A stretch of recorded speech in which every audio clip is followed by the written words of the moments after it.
As we research the xenomorph species and its subvariants, we come across strains that fascinate us more for their totally unexpected adaptations than their battle prowess. Today's subject is an alien that's only ever been encountered once, and that is on the homeworld of the xenomorphs, called Xenomorph Prime. This variant has been given the name the Cougar Xenomorph. It's believed the colonial marine that encountered this alien saw how it moved and was struck by the similarities to that of a large cat, or in this case, a cougar.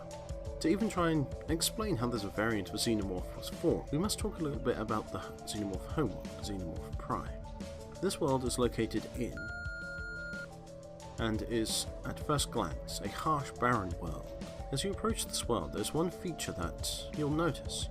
It's this feature that strikes fear into the heart of all those who dare to approach this world. This feature is alien hives. It's believed there are possibly millions of hives spread across the whole world, with many of them appearing to be that of the main common strain of xenomorph. However, there are some that are different. A good example of this is the red xenomorph variant. This was a species that was evolved after one hive queen died, and two ended up trying to take her place.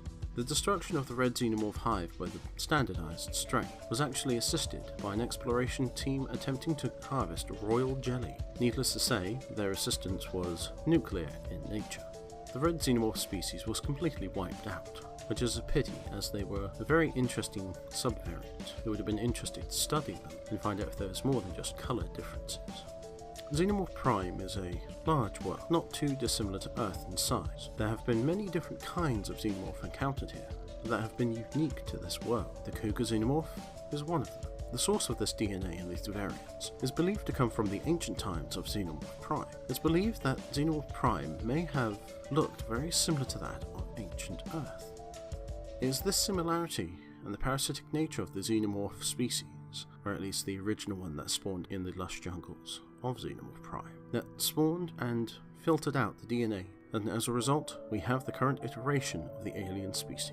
This has also resulted in many different subvariants, each with a specialization, and each with adaptations that give them an advantage over the others. This is quite a remarkable thing given how presumably ancient this species is. Now, I think it's time we covered a working theory about the Cougar alien and its very odd adaptation. As we know, the xenomorph strains take on DNA traits from its host. This allows it to adapt to its environment quicker, and if there are traits that will give it an advantage in surviving, then it will often take them as well. Our research has shown that if the traits are strong enough, and will help the race survive in general, they will be integrated into the baseline DNA of the race, and passed down the genetic line from that point onwards. Hence, this is the reason why some hives have smasher aliens, and spitter aliens, and some are just filled with regular drones. This is applied to the Cougar alien, whose adaptation makes it unique, as it's not only a quadrupedal xenomorph, but it also carries a small version of itself on its back, much like a parasite, which it can fling at extremely high speeds at its prey. This is to disable them for food or for cocooning for a hive. It's also possible that this odd adaptation is in fact a mutation from a recessive or failed gene line. This theory is plausible given that there hasn't been any queens or hives encountered that are related to this particular variant outside of the drones that the colonial marines have encountered. It is the uncertainty of the origin of this particular species and the many other unique variants of Xenomorph that has us at Weyland-Yutani R&D inspired to double down, commit to further research and additional expeditions to Xenomorph Prime and experimentations to discover the origins of the recessive genetic lines. Thank you for reviewing this briefing.